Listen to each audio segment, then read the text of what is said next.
பெரும் மதிப்பிற்கும் மரியாதைக்கும் உரிய பந்தய மாட்டினுடைய உரிமையாளர்களே, சாரதி மற்றும் துணை சாரதிகளே, பந்தய கலா சொந்தங்களே, நாளை காலை சரியாக 7 மணியளவில் புதுக்கோட்டை மாவட்டம் திருமயம் தாலுகா ஈழக்குடிப்பட்டி கிராமத்தில் மாபெரும் மாட்டுவண்டி எழுகை பந்தயம் நடைபெற உள்ளது.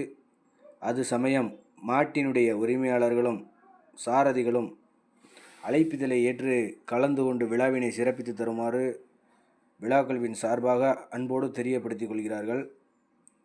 13/5/2026 நாளை ஈழக்குடிப்பட்டியில் மாபெரும் மாட்டுவண்டி எழுகை பந்தயம் நடைபெறும். ஏற்கனவே பந்தயம் நடந்து முடிச்சதுன்ற மாதிரி ஒரு சில தரப்புகளில் பேச்சுவார்த்தைகள் நடக்குது. அந்த பந்தயம் நடந்து முடிஞ்சது தான். அது வேறு பந்தயம், இது வேறு பந்தயம். ரெண்டுமே ஈழக்குடிப்பட்டி பந்தயம் தான். நாளைக்கு ஒரு பந்தயம் இருக்குது. அதனால் கண்டிப்பான முறையில் உரிமையாளர்கள் அனைவரும் கலந்து கொள்ளுங்க. விழாவினை சிறப்பு செஞ்சு கொடுத்துருங்க. நன்றி, வணக்கம்.